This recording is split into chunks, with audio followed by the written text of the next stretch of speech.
Bonjour mes chers amis internautes, Gone Major me retrouve encore devant vous une fois de plus pour ce nouveau numéro de Briser le Roc.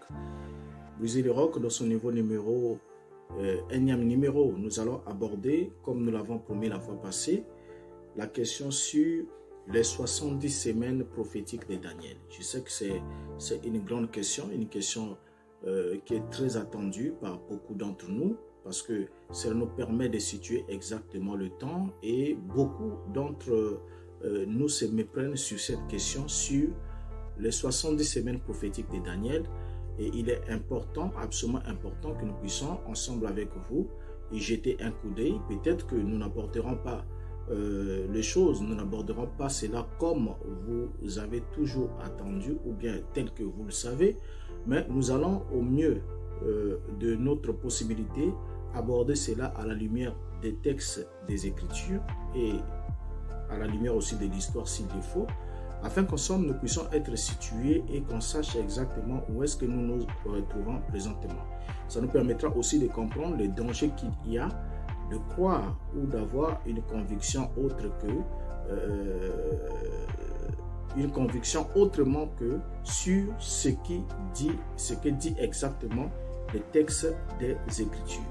Alors, parlons ici des 70 semaines de Daniel. Je crois que la vidéo précédente, nous avons introduit la question sur le temps de la fin des temps. Nous avons compris que les derniers jours, le temps de la fin ou la fin des temps, étaient des termes qui étaient synonymes, qui désignaient exactement une même réalité. Et nous avons ensemble introduit la question du temple pour savoir pourquoi est-ce que le temple était le centre ou encore le poumon de la vie nationale, la vie religieuse, la vie spirituelle juive. Et que nous avons compris que autour du temple était liée aussi l'espérance messianique. Donc l'espérance messianique, le Messie a été attendu, était censé arriver à la période du second temple selon ce que disaient les prophéties, puisque même Malachie nous dit, soudain entrera dans son temple le Seigneur, le messager de l'alliance que vous cherchez, le voici, il vient. Donc les Juifs étaient conscients qu'avec la promesse, avec l'érection du temple, le temple d'abord dans sa position, étant projeté par David, construit par Salomon, était censé recevoir le Messie qui devrait arriver en tant que roi messianique, en tant que sacrificateur. Donc il était automatiquement lié à la vie du temple. Mais ici, nous avons abordé avec vous la question pour comprendre que le temple a été détruit une première fois et le temple devait être reconstruit. Et aujourd'hui, le temple est détruit. Bon, pour d'autres, ils disent, écoutez, il y a un troisième temple qui sera érigé, ainsi de suite. Nous aborderons sûrement cette question aussi dans l'une des vidéos pour regarder ensemble avec vous si les Écritures promettent quelque part l'érection d'un troisième temple après la destruction du second temple. Alors, pour ce numéro-ci, nous allons aborder la question sur les 70 semaines de Daniel. Nous devons d'abord retenir ensemble avec vous, on a aperçu, nous l'avons démontré dans d'autres vidéos, qu'il n'y a pas une différence entre, Dieu n'a pas en quelque sorte deux peuples sur la terre, c'est-à-dire un peuple naturel d'Israël et un peuple spirituel qui en serait l'Église, tel que les dispensationalistes ont tenté de le faire. Ce n'est pas possible, pourquoi? Parce que la Bible nous précise dans Éphésiens chapitre 2, le verset 11, jusqu'au verset 14, c'est Paul qui écrit, il dit « C'est pourquoi vous, autrefois païens dans la chair, appelés incirconcis par ceux qu'on appelle circoncis, et qui le sont en la chair par la main de l'homme, souvenez-vous que vous étiez en ces temps-là, sans Christ, privés du droit de cité en Israël, étrangers aux alliances de la promesse, sans espérance et sans Dieu dans le monde. Mais maintenant, en Yeshua HaMashiach, vous qui étiez jadis éloignés, vous avez été rapprochés par le sang de Christ. » Donc ici, là, on comprend ici comment l'apôtre est en train déjà de nous montrer que le seul qui était digne, qui avait d'abord le droit de cité en Israël, c'était les Juifs. Nous étions d'abord étrangers aux alliances de la promesse. Nous étions sans espérance et sans Dieu et sans Christ aussi, sans Dieu dans le monde. Alors, il va ajouter dans Romains chapitre 9, le verset 1er, c'est important qu'on le souligne, du verset 1er jusqu'au verset 5, il va dire « J'ai dit la vérité en Christ, je ne mens point, ma conscience m'en rend témoignage par le Saint-Esprit, j'éprouve une grande tristesse et j'ai dans le cœur un chagrin continuel, car je voudrais moi-même être anathème et séparé de Christ pour mes frères, mes parents selon la chair, qui sont israélites, à qui appartiennent l'adoption et la gloire et les alliances et la loi et les cultes et les promesses. Et il continue ainsi de suite. Donc ici, là, l'apôtre nous montre que c'est aux Israélites qu'appartiennent l'adoption. Donc on ne peut pas être adopté si on n'est pas israélite. Et appartiennent la gloire. On ne peut pas bénéficier de la gloire divine si on n'est pas israélite. C'est à eux aussi qu'appartiennent les alliances. Donc que ce soit la première comme la seconde alliance, appartiennent à Israël. Et c'est aussi à eux qu'appartiennent la loi, ainsi le culte et les promesses. Donc ici, il y a des gens qui ont compris, les dispensationnistes par exemple ont compris que toutes les promesses bibliques appartenaient à Israël, mais ne pouvons pas comprendre comment est-ce que ceux qui n'étaient pas juifs, n'étaient pas israélites, pouvaient entrer en relation avec le Dieu d'Israël, c'est-à-dire s'attacher au peuple ou encore être hantés sous l'olivier. Alors, ils ont inventé cette théorie des dispensationalistes, disant que à partir de la croix, quand Israël a rejeté le Messie, une brèche a été ouverte, et le temps qu'ils appellent le temps de la grâce, et par rapport à ce temps, c'est là que Dieu aurait reçu ceux qui n'étaient pas juifs pour les faire entrer dans son programme par sa grâce. C'est ce qui est archi faux, parce que quand on regarde même des images dans la Bible, on voit que Naomi, qui était israélite, plutôt Ruth, qui n'était pas juif, qui n'était pas une fille d'Israël, s'était attachée à Naomi, abandonnant son peuple, abandonnant ses dieux, et disant à Naomi, ton Dieu sera mon Dieu, ton peuple sera mon peuple, où tu mourras, je mourrai. Donc, on voit ici que ce sont les païens qui sont appelés à devenir israélites au travers de l'alliance, au travers de l'œuvre que le Mashiach a accomplie, et ce n'est pas le contraire. Alors, sur cette question, puisque nous avons dit cela plus haut, nous l'avons annoncé que nous parlons de 70 semaines de Daniel. Alors, l'entrée de jeu, j'aimerais, ça semblerait peut-être un coup de tonnerre, mais prenez le temps de me suivre jusqu'à la fin. J'aimerais d'abord vous déclarer dans l'entrée de jeu que Yeshua, Mashiach, n'est pas le Messie qui a été retranché au terme de 69 semaines prophétiques de Daniel, tel que cela est enseigné par les dispensationalistes. Pourquoi? Parce que les Écritures vont nous en renseigner, nous donner les renseignements, et nous dirons exactement de qui il s'agit et comment est-ce que cette prophétie s'est-elle accomplie. Prenons notre temps ensemble pour scruter cette question. Alors, on commence par Daniel chapitre 9, le verset 24,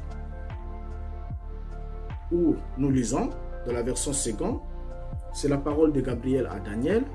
Il est dit, 70 semaines ont été fixées sur ton peuple et sur ta ville sainte pour faire cesser les transgressions et mettre fin au péché, pour expier l'iniquité et amener la justice éternelle, pour sceller la vision et les prophètes et pour oindre le sang des saints.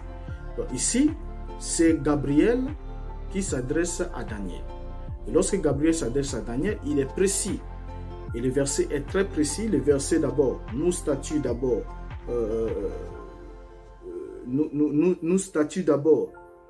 à qui est-ce qu'il est adressé. Il est dit 70 semaines.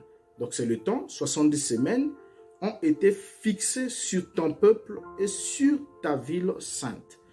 Donc les 70 semaines sont fixées sur le peuple de Daniel, c'est-à-dire les Juifs, et sur sa ville sainte, c'est-à-dire Jérusalem, et concomitamment avec le temple, puisque le temple fait partie aussi de la ville. Alors, les objectifs sont aussi précisés. Le temps fixé est de 70 semaines, et le temps est fixé sur le peuple de Daniel et sur sa ville sainte. C'est d'abord ce que nous devons retenir ensemble avec vous. Les temps de 70 semaines sont fixés sur le peuple de Daniel et aussi sur la ville sainte. Dans quel objectif? La Bible précise que c'est dans les 70 semaines que certaines choses devaient être faites, et ces choses sont en trois doublés. La Bible dit, premièrement, pour faire cesser les transgressions et mettre fin au péché, puisque Israël avait transgressé les lois de Yahvé, ce qui les avait emmenés à Babylone. Et ce temps de 70 semaines, c'était le temps de la repentance de Juda. C'est-à-dire Israël devait revenir complètement à Dieu jusqu'à ce que le Mashiach vienne et qu'il reçoive le Mashiach et que le règne messianique soit introduit. c'était ça, le temps qui était fixé pour Israël. Donc, il fallait, ce 70 semaines était fixé pour faire cesser les transgressions et mettre fin au péché, pour expier l'iniquité et amener la justice éternelle, pour sceller la vision et les prophètes, et pour oindre le Saint des Saints. Et lorsque nous regardons ici, on voit que chaque point est introduit par la préposition pour, qui est suivi d'un verbe à l'infinitif pour exprimer le dessein visé. Alors, la question ici qui se pose, la plus simple, c'est de trouver le point de départ des 70 semaines de Daniel. C'est partant de là, si nous trouvons le point de départ des 70 semaines prophétiques de Daniel, alors cela nous permettra de trouver quel est le Messie qui a été retranché et quelles sont les conséquences qui se sont déroulées par après. Est-ce qu'il y a encore un temps qui soit resté ou tout le temps a déjà été consommé? C'est ce que nous allons découvrir ici. Alors, j'aimerais lire le verset 25 ensemble avec vous, en prenant cette fois-ci la version du rabbinat, la Bible du rabbinat de Zadok Khan, éditée ou encore traduite, publiée en 1966. Je lis le verset 25 dans cette version qui la rend plus claire pour que ça nous permette de comprendre, de saisir la substance qui nous permettra de déterminer exactement à quel moment a commencé le décompte de 70 semaines prophétiques de Daniel. Daniel 9, verset 25, dans la version Zadok Khan. Sache donc et comprends bien qu'à partir du moment où fut donné l'ordre de recommencer à reconstruire Jérusalem, jusqu'à un prince oint, il y a 7 semaines, et durant 62 semaines, Jérusalem sera de nouveau rebâtie, rues et fossés, des remparts, mais en pleine détresse des temps. J'aimerais qu'on regarde encore ensemble avec vous. Je vais encore qu'on relise ces versets ensemble, parce que c'est là le socle du point de décompte. Il est dit, sache donc et comprends bien qu'à partir du moment où fut donné l'ordre de recommencer à reconstruire Jérusalem. Alors, nous lisons bien que le décompte de 70 semaines part du moment où l'ordre est donné de reconstruire Jérusalem. N'est-ce pas? Nous sommes d'accord avec vous, de reconstruire. Or, lorsqu'on parle de la reconstruction, ici, on ne parle pas, on parle de la construction à nouveau. C'est-à-dire, l'ordre est donné de reconstruire Jérusalem. Si l'ordre est donné de recommencer, ce n'est pas de commencer, mais de recommencer à reconstruire, ça veut dire on avait déjà commencé la reconstruction, et cela a été interrompu.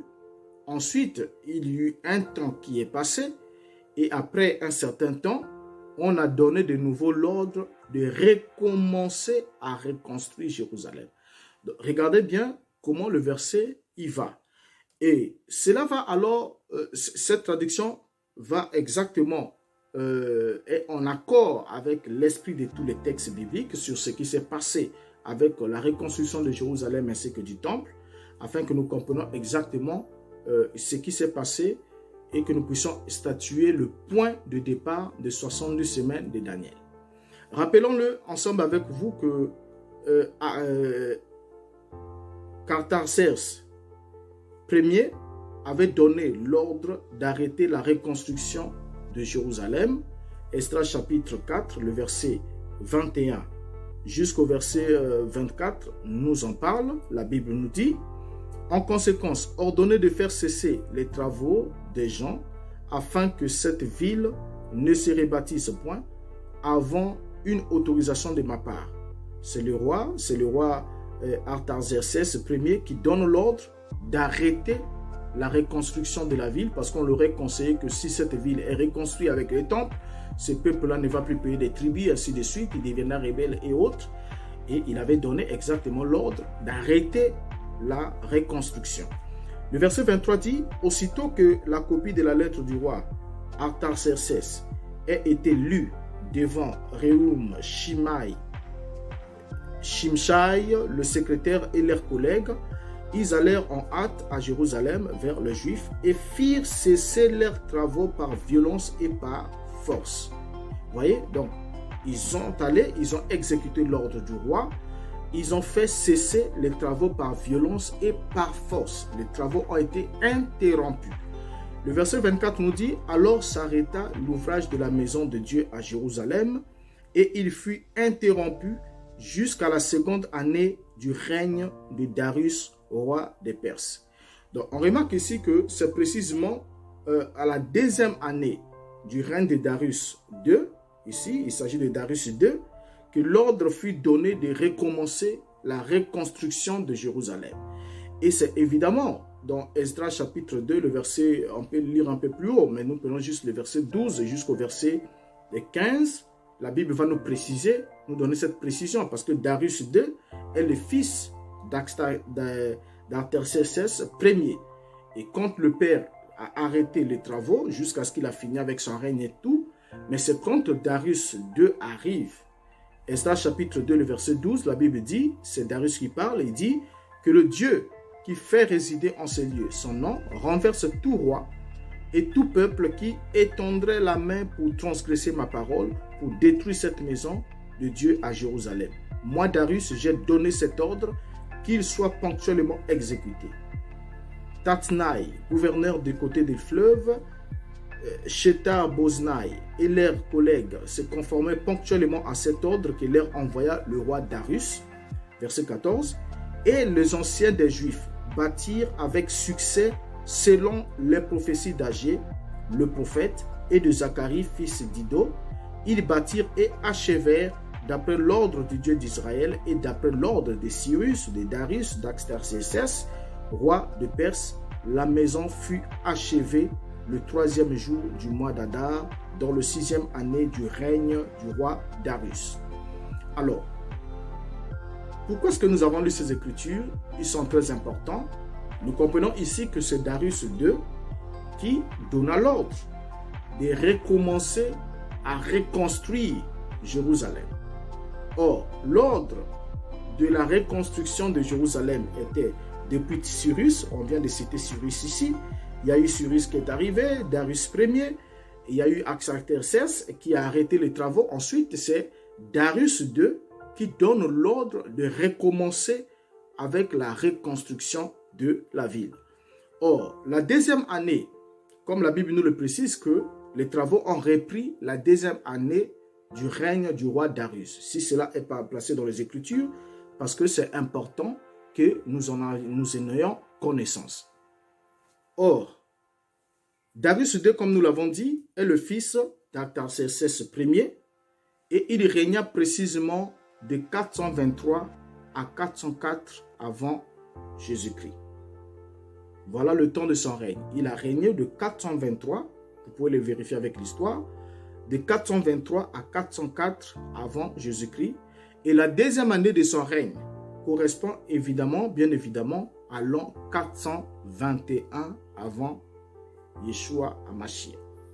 Donc exactement, 421, l'an 421 va alors marquer le point de départ des 70 semaines. Mais je sais que cela pose déjà un sérieux problème avec beaucoup qui ont eu des calculs avec les décrets des Cyrus, avec ceci, cela, avec ceci, avec ceci. Ça amènera beaucoup de débats. Vous allez vous rendre compte avec moi à l'évidence que au finish, c'est exactement ce que disent les Écritures ici qui va triompher. Allons ensemble, avançons et essayons d'avancer ensemble. Darius II règne de 423 à 404 avant Jésus-Christ.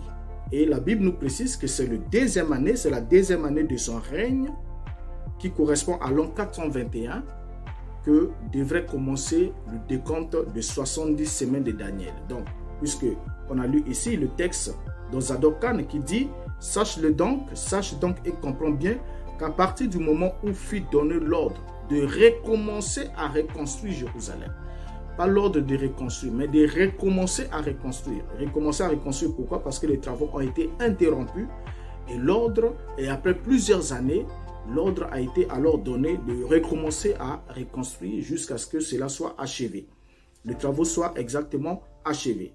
Alors, ici, on retient d'abord avec vous que la deuxième année du règne du roi Darius, c'est l'an 421 avant Jésus-Christ.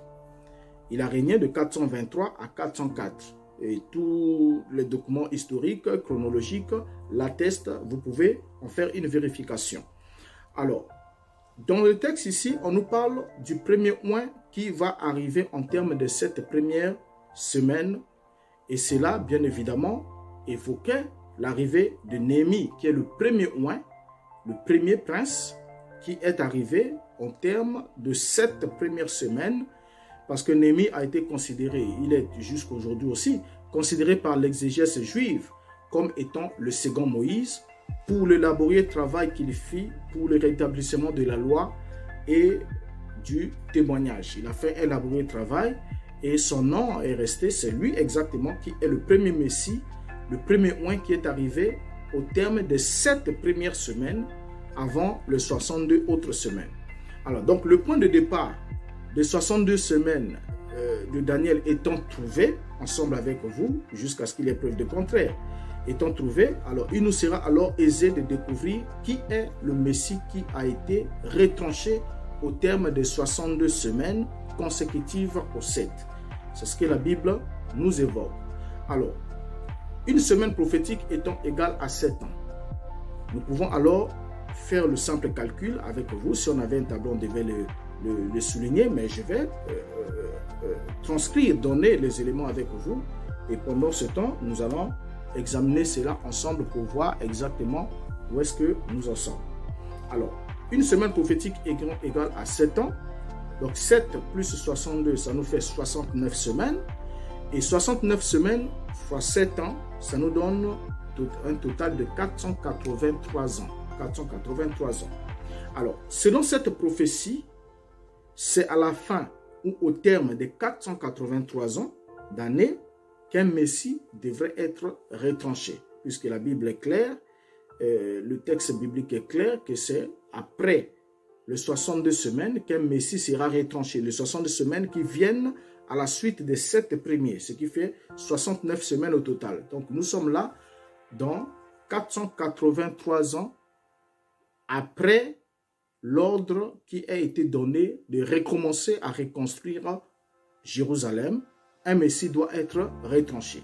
Alors, donc selon cette prophétie, le Messie doit être retranché à la 483e année de cette semaine prophétique de Daniel. Alors, les calculs sont simples à faire pour trouver l'année du retranchement du Messie évoqué. C'est très simple alors, puisque nous avons 483 ans et l'année où l'ordre a été donné de recommencer à reconstruire la ville, c'est l'an 421. Et il nous suffit de faire 483 ans moins 421, ce qui va nous donner exactement 62. Et nous tombons là exactement en l'an 62 après Jésus-Christ. Alors, lorsqu'on tombe en l'an 62 après Jésus-Christ, selon la prophétie, le Messie doit être retranché en l'an 62 après Jésus-Christ.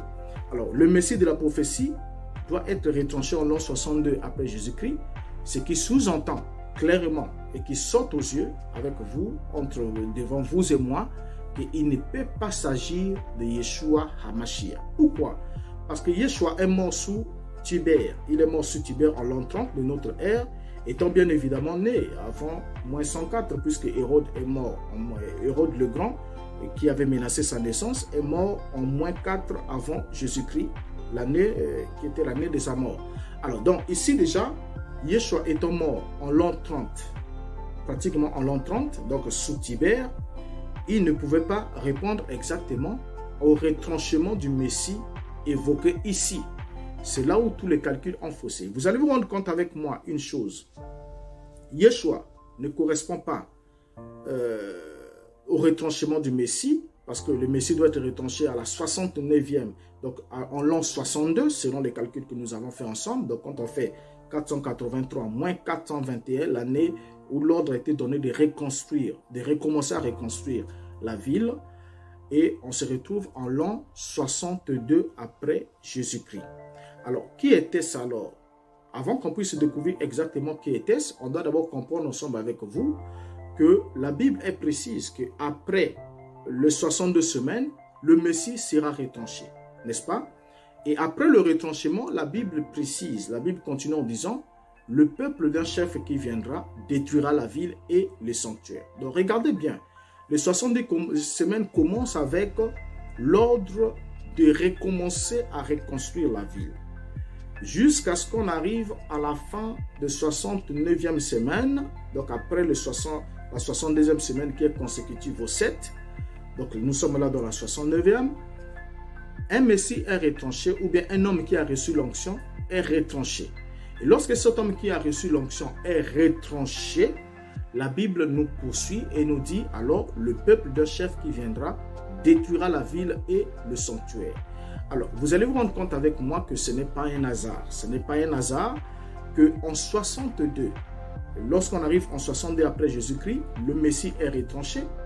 Mais lorsque vous prenez 63 jusqu'à 70, vous allez vous rendre compte que nous avons là une période de 7 ans qui était la dernière prophétie, la dernière semaine prophétique de Daniel.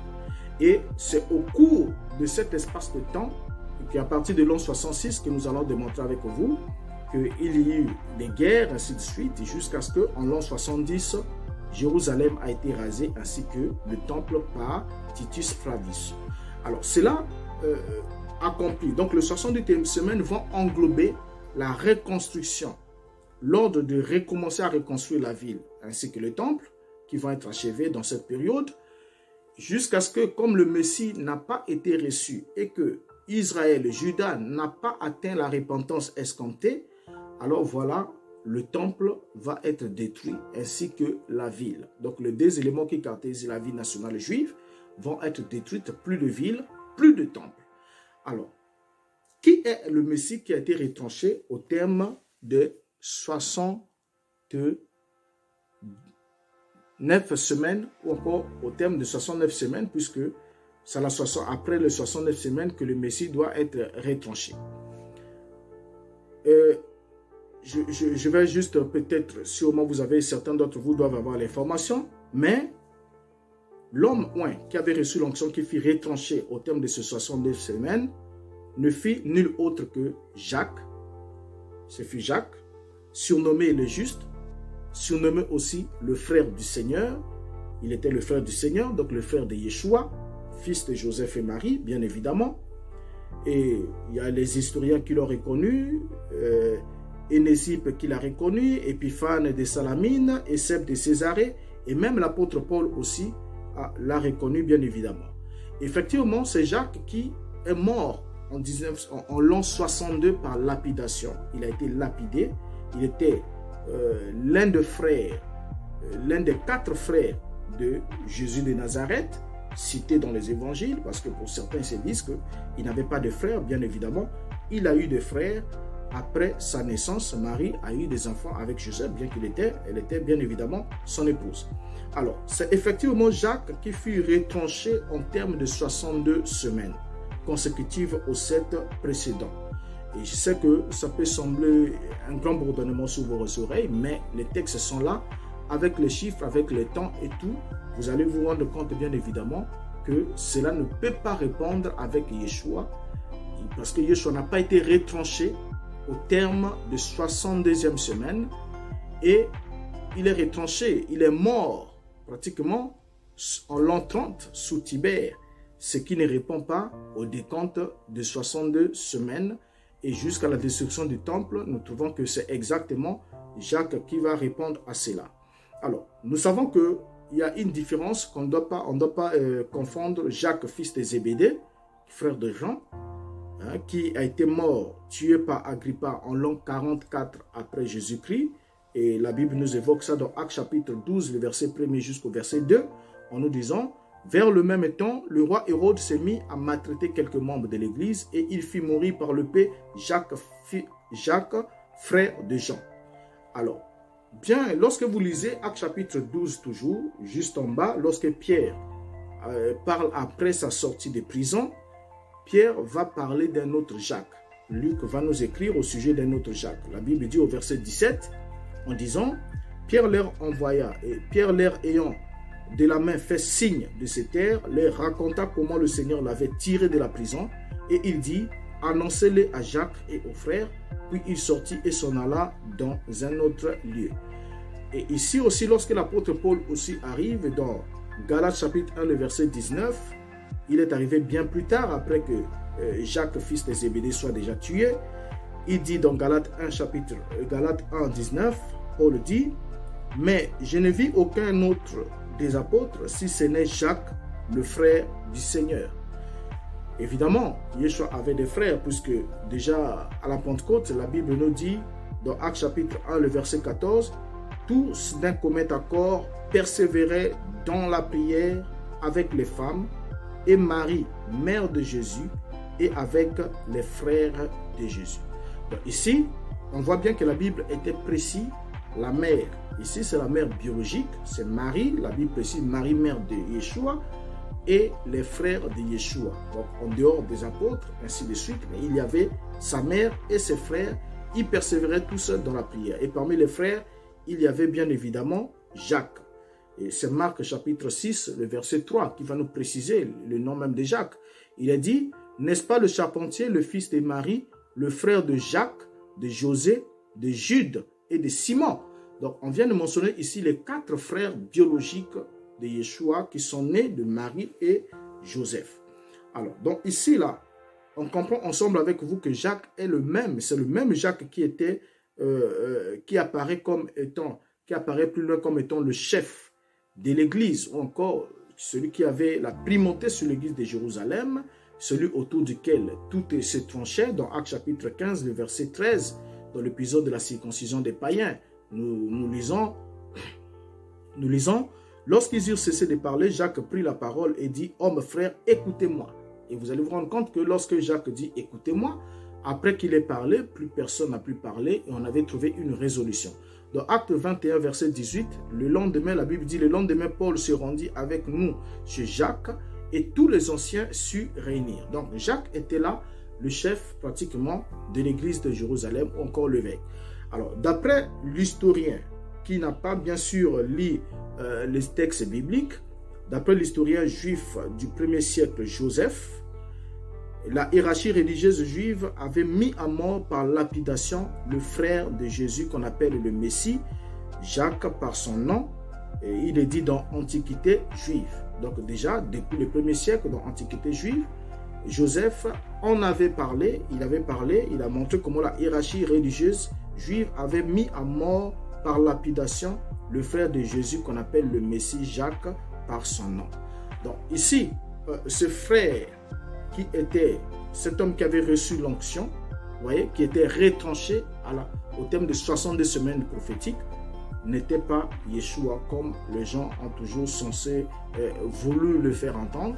Parce que même quand Yeshua lui-même arrive, ça on va le développer encore ensemble avec vous, lorsqu'on va voir la destruction du temple, comment se sont accomplies les prophéties de Matthieu 24.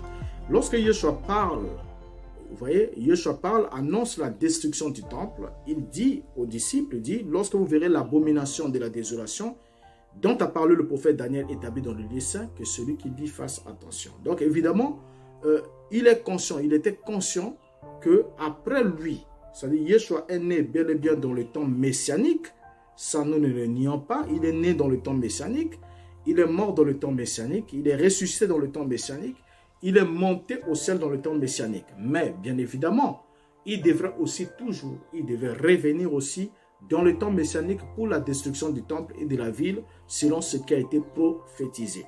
Alors voilà, lorsqu'on lit le verset 26 de Daniel chapitre 9, le verset 26, dans la traduction Nouvelle Bible Second, il a dit, après les 62 semaines, un homme ayant reçu l'onction sera retranché et il n'aura personne pour lui. Le peuple d'un chef qui vient détruira la ville et les sanctuaires et sa fin arrivera dans un déferlement jusqu'à la fin de la guerre. Les dévastations sont décidées. Alors donc, le retranchement de Jacques entama le début de la dernière semaine, soit les 7 ans restants. C'est précisément cette 70e semaine qui s'acheva avec la destruction du temple et de la ville de Jérusalem en l'an 70 par Titus Flavius. Alors, nous voyons bien évidemment ensemble avec vous que la reconstruction et la destruction de Jérusalem et du temple se sont déroulées dans l'intervalle de 70 semaines quand Israël n'a pas, ou encore les Juifs ne se sont pas repentis de leur mal et que le Messie est venu, ils ne l'ont pas reconnu, ils n'ont pas reconnu leur temps, comme Yeshua leur avait dit, ils n'avaient pas compris puis discerné le temps dans lequel ils vivaient. Et à cause de cela, Yeshua va donner sa vie, Yeshua va mourir et il va inaugurer la nouvelle alliance. Mais comme l'ancienne alliance était attachée au temple, aussi longtemps que le temple de Jérusalem subsistait, il n'y avait pas une démarcation totale entre l'ancienne et la nouvelle alliance. Et voilà pourquoi nous reviendrons avec une autre vidéo pour démontrer ensemble avec vous que les prophéties relatives à Matthieu chapitre 24, qui est l'un des passages qui a envoyé beaucoup de gens dans les décors, que toutes les prophéties relatives, tout ce qui est mentionné dans Matthieu chapitre 24, relatives à la réponse aux questions que les disciples ont posées à Yeshua et tout ce qu'il a donné comme explication, fait déjà partie vraiment de l'histoire et s'est accompli dès le 1er siècle parce que c'était lié et attaché à la destruction du temple. Alors, donc, le plus triste à constater dans toute cette histoire de 70 semaines de Daniel est le fait de constater que nous ayons longtemps soutenu des idées reçues qui disaient que c'est Yeshua qui était le Messie de la prophétie, qui était retranché au terme de 70 semaines de Daniel, et cela a permis aux gens de faire des calculs, de se casser la tête d'une manière ou d'une autre, de se casser, on prend le débit avec les décrets de Cyrus, on passe ici, on passe à gauche, tout ça là, on fait tous les calculs possibles, juste pour vouloir se réserver 7 ans, et puis les choses ne cadrent pas, ça ne cadre pratiquement pas.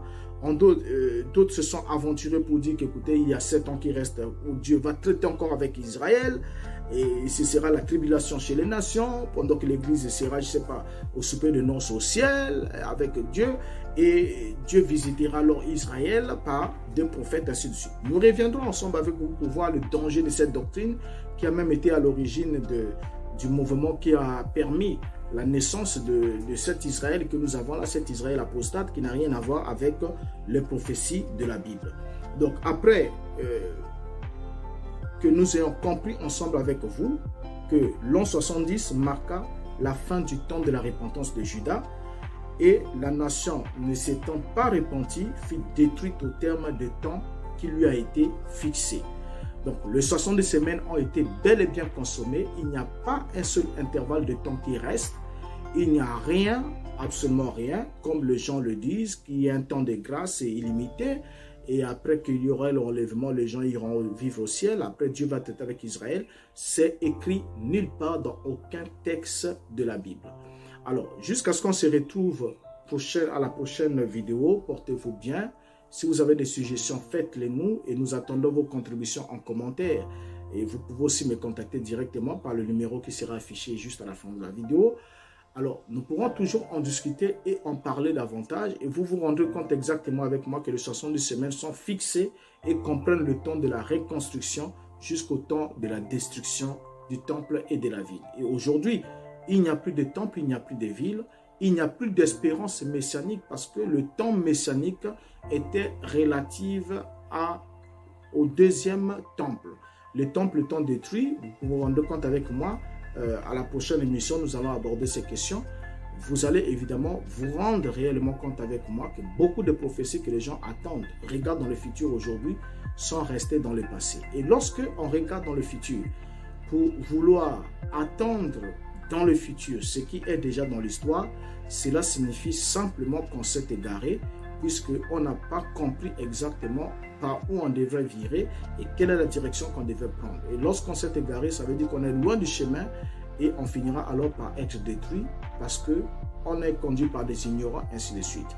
Donc on reviendra à la prochaine vidéo ensemble avec vous pour aborder les points de Matthieu chapitre 24 et démontrer s'il y a lieu qu'on les fasse aussi en parallèle avec les 7 sceaux de l'Apocalypse, ou encore nous démontrerons juste Matthieu 24 et après nous prenons aussi l'Apocalypse. Et pour vous démontrer que ce soit les prophéties de Matthieu 24, que ce soit les 7 sceaux de l'Apocalypse, tous ces événements font partie de l'histoire du premier siècle de notre ère et ils ne sont pas à attendre aujourd'hui ni dans le futur. Et en tout cas, ne manquez pas le prochain numéro. Si vous avez aimé la vidéo, partagez le lien et nous nous retrouverons à la prochaine émission. Portez-vous bien jusqu'à là, que Dieu vous garde. Au revoir.